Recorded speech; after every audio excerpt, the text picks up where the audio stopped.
Olá, meus amores, sejam todos muito bem-vindos. Correção do nosso primeiro simulado, exame 41, Direito Processual Civil na veia. E já vai me falando aí como é que vocês foram nesse primeiro simulado.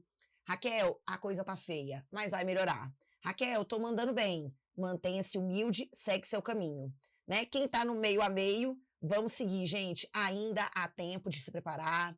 Né? Nós estamos aí terminando a atualização da matriz, vai começar a checklist, vai começar a aula resumo, então tem de doce, tem de sal, vai dar certo, tá bom? Como o nosso tempo é curtinho, simbora, Brasil!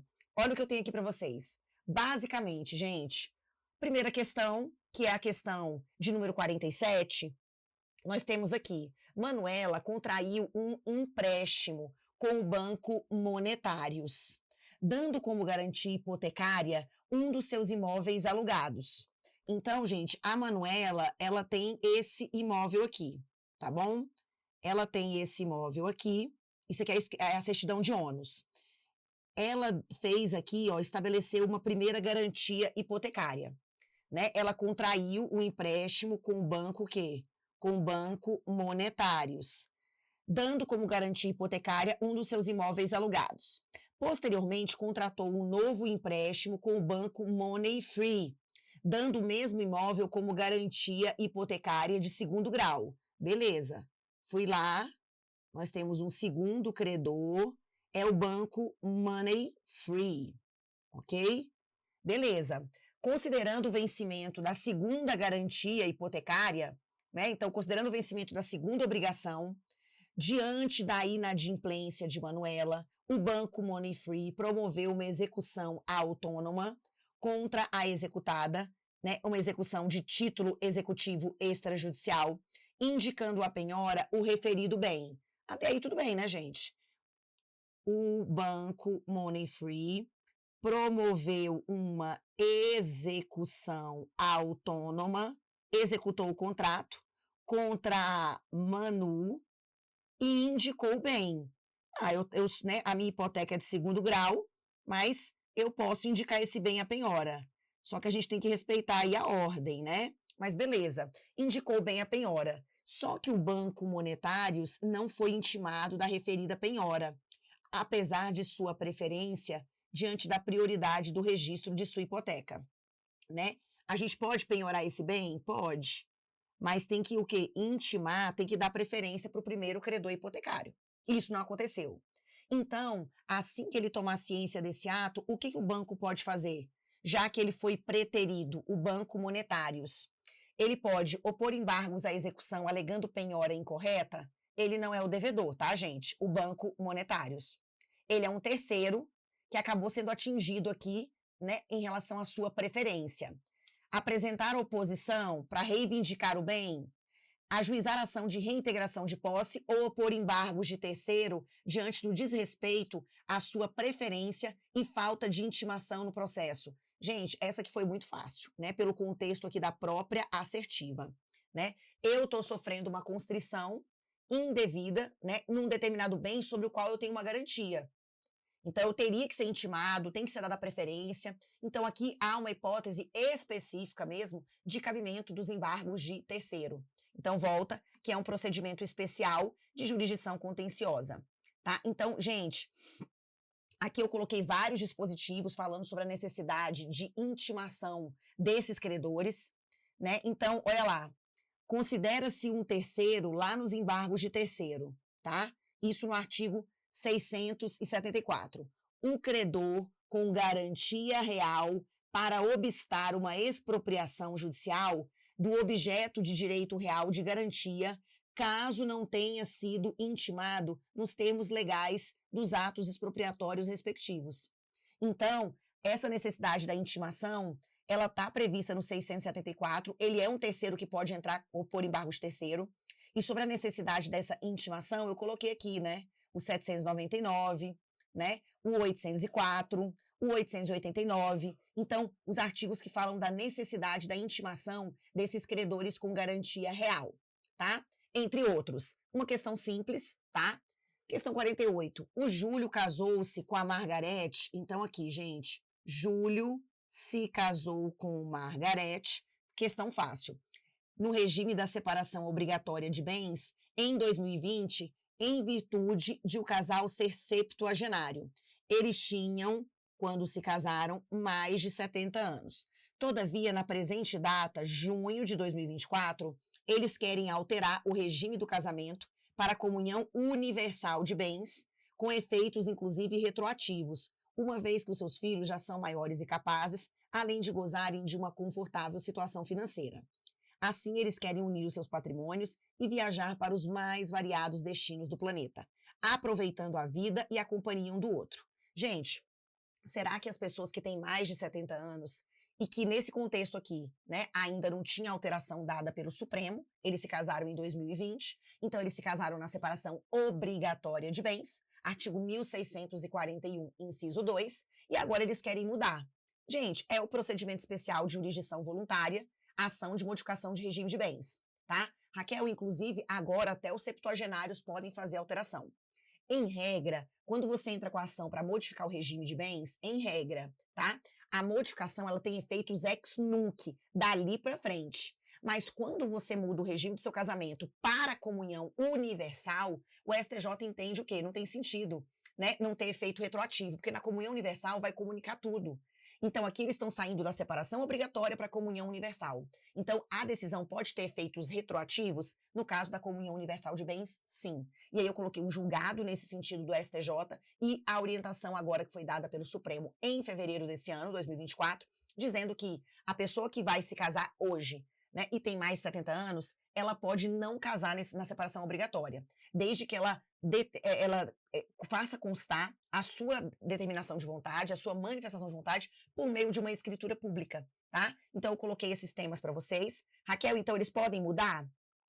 Primeiro, não é possível alteração do regime em virtude da idade avançada, que é avançada, né, gente? 70 anos, 70 e pouquinho aqui. Nesse caso, é possível alteração do regime de bens por meio de um procedimento especial de jurisdição voluntária com efeitos ex tunc. Nesse caso, pode voltar.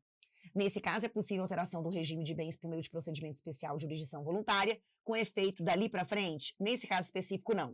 E nesse caso, a alteração pode ser feita em cartório? Não, ainda não. Tá? Então, letrinha B de bola. Aqui, gente, eu coloquei o 734 do CPC, que fala sobre esse procedimento de modificar o regime de bens. Tá? Coloquei o tema 1236 aqui do Supremo, uma questão mega interdisciplinar aí com o direito civil, da professora Roberta, né? Sobre a possibilidade das pessoas maiores de 70 anos hoje se casarem em regime diferente da separação obrigatória de bens e as que já tinham se casado alterarem, né? E coloquei também o STJ com um caso bem parecido com o nosso, em que o casal ele sai da separação para a comunhão universal e tem efeitos ex tunc, que não é bem a regra, tá? Então, julgadozinho do ano passado, 2023. Vamos lá, gente. Acelera, Ayrton. Questão 49. Valesca, que não é a Valesca Popozuda, né? É a Valesca. 2 anos de idade, devidamente representada. Então, ela está representada pela mamãe.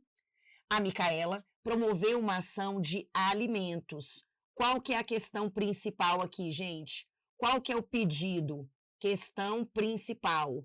Qual que é o pedido? Alimentos. Alimentos é a matéria de mérito. Tudo bem? Eu proponho uma ação de alimentos contra o meu pai. Até aqui tudo bem? Beleza, Raquel. Ela é menor de idade. Os alimentos são baseados aí no poder familiar. Então, perante a vara de família do seu domicílio. Na contestação, o pai, incidentalmente, ele negou a paternidade.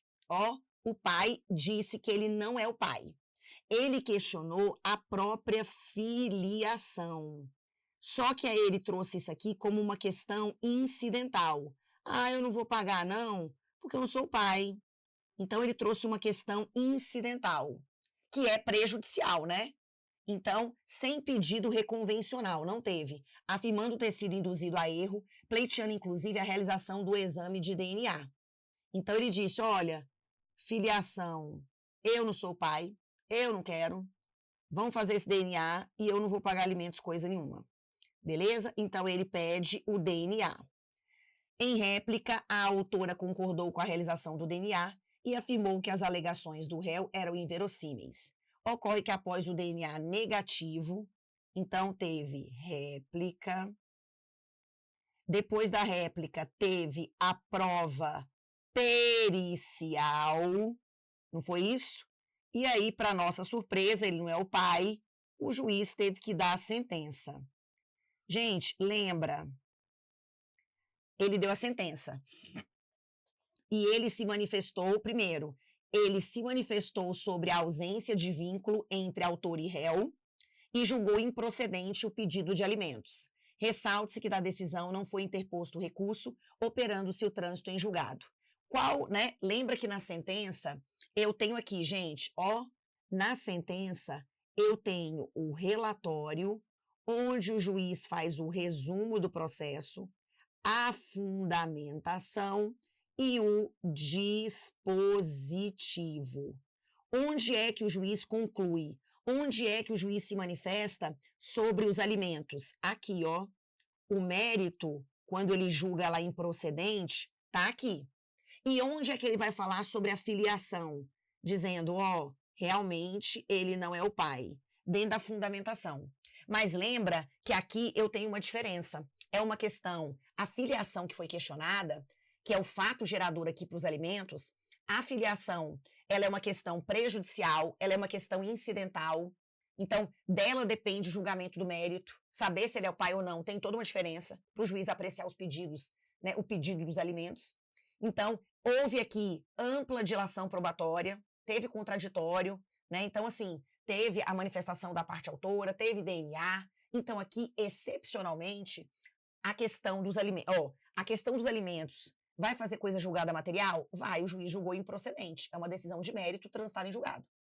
Agora, e a questão da filiação? Pode ser discutida depois em outro processo? Não. Aqui a gente tem aquela exceção, que são a coisa julgada das questões incidentais. Tá? Então, aqui, Raquel, somente a questão principal dos alimentos será alcançada pela coisa julgada material? Não. A questão principal e a incidental serão alcançadas pela coisa julgada material? Sim. Somente a questão incidental e prejudicial será alcançada pela coisa julgada material? Não.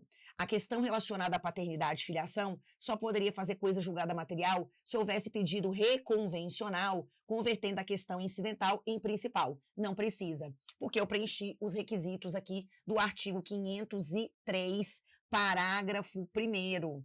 O disposto no caput aplica-se à resolução de questões prejudiciais decididas de forma expressa e incidentemente no processo, se dessa resolução depender o julgamento do mérito, como era o caso dos alimentos, a seu respeito tiver havido contraditório prévio e efetivo, não se aplicando no caso de revelia, teve contraditório prévio e efetivo, e o juízo tiver competência em razão da matéria e da pessoa para resolvê-la como questão principal. Se o pai quisesse, ele poderia ter feito a reconvenção, se ele quisesse, ele poderia ter entrado com uma ação negatória de paternidade, acumulada com a retificação do registro, e seria também o juízo de família, o juízo competente.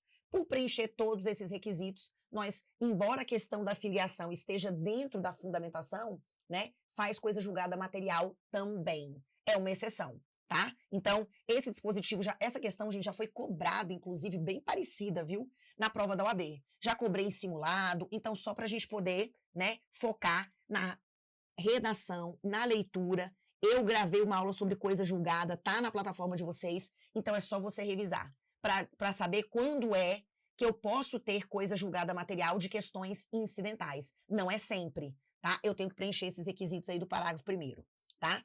Muito bem, gente, marcamos então, letra B de bola. Questão 50. A Márcia, ela é brasileira, ela é residente domiciliada em Brasília e ela promoveu uma ação indenizatória em face de uma empresa de turismo estrangeira em Orlando, nos Estados Unidos.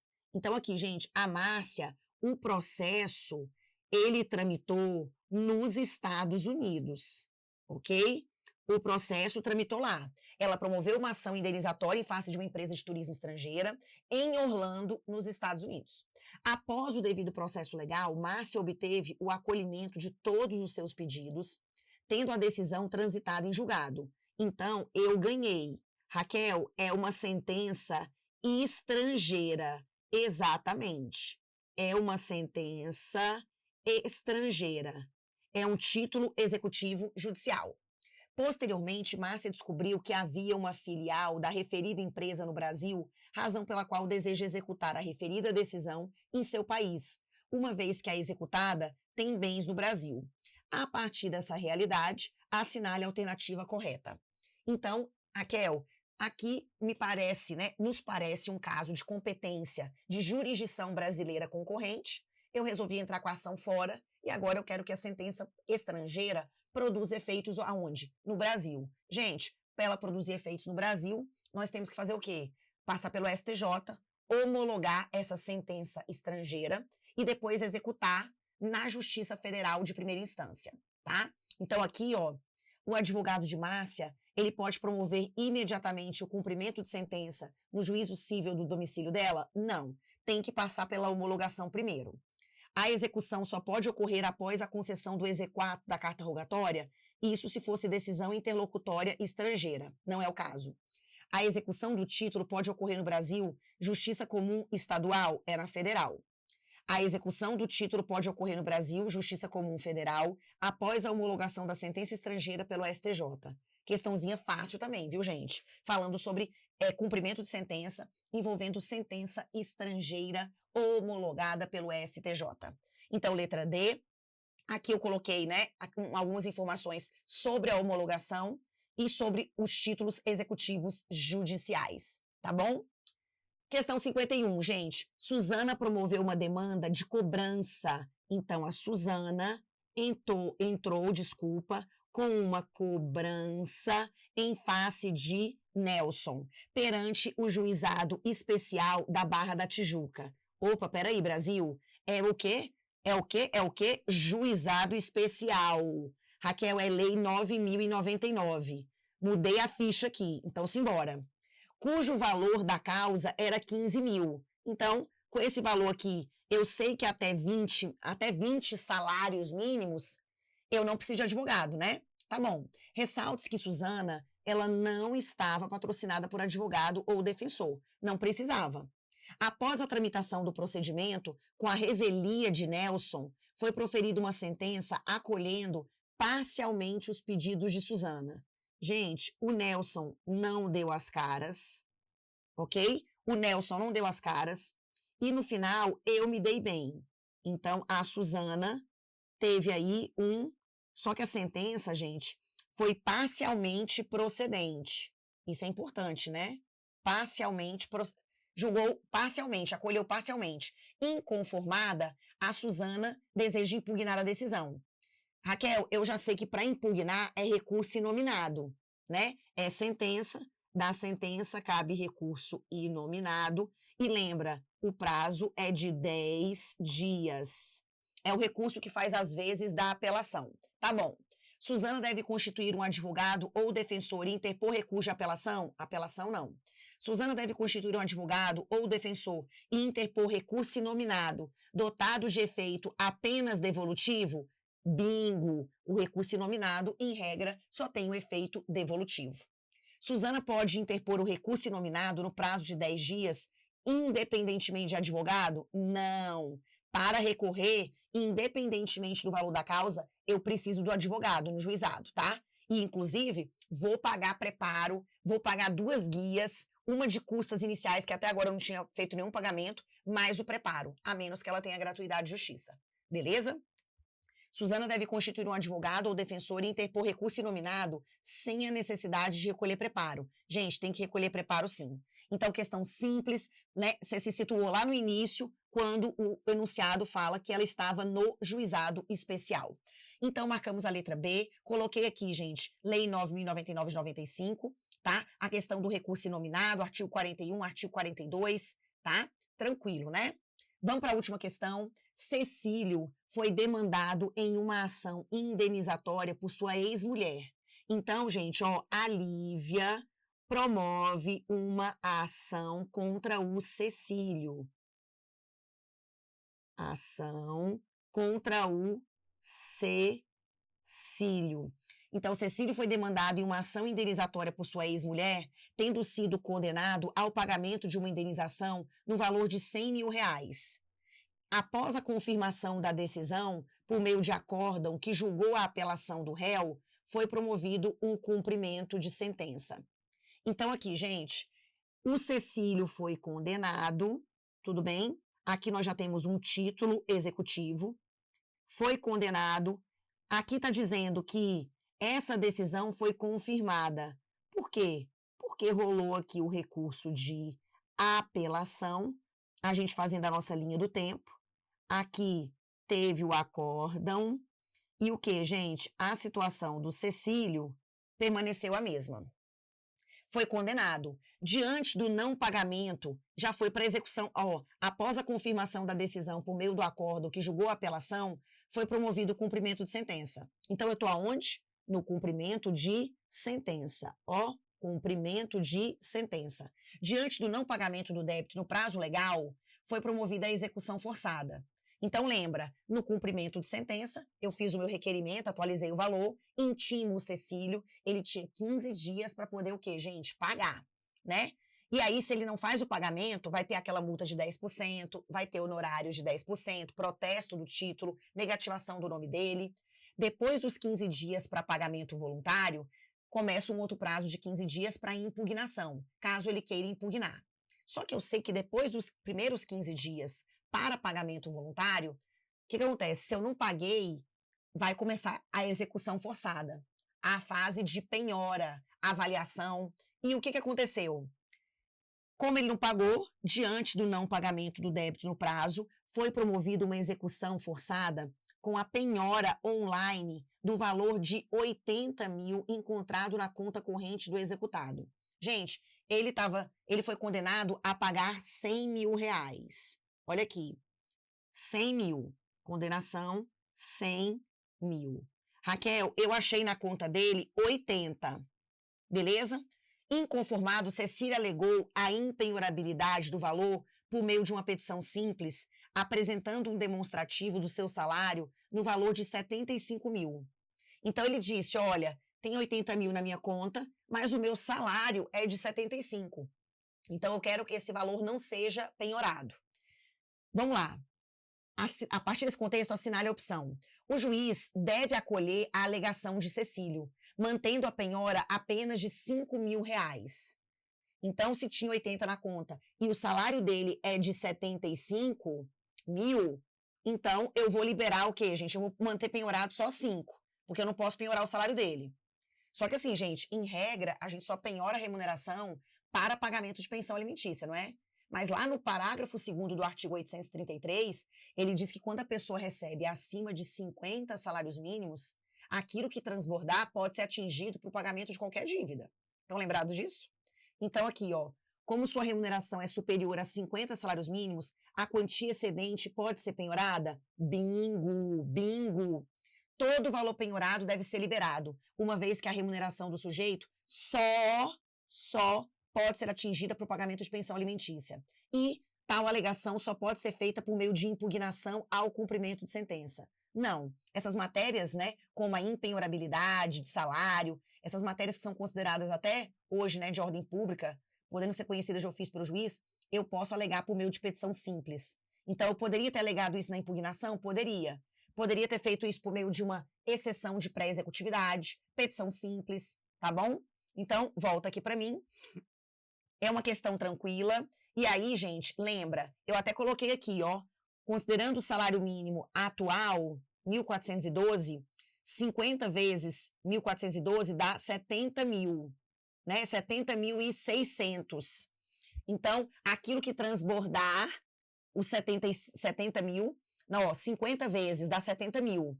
Lá na minha conta foi penhorado o quê, gente? 80. Então, o que transbordar poderia ser atingido. Não é apenas o quê, gente? 5 mil, né? Então, aqui eu coloquei as explicações, principalmente o artigo 833, no parágrafo 2º, né? Que ele diz assim, é possível, o disposto, a impenhorabilidade do salário não se aplica na hipótese de penhora para pagamento de prestação alimentícia, independente da sua origem, se é alimentos da família ou alimentos decorrentes da responsabilidade civil, bem como as importâncias que excederem a 50 salários mínimos mensais. A pessoa que recebe acima de 50 salários mínimos, o que transbordar pode ser alcançado para o pagamento de qualquer tipo de dívida, não necessariamente obrigação alimentar. Tudo bem?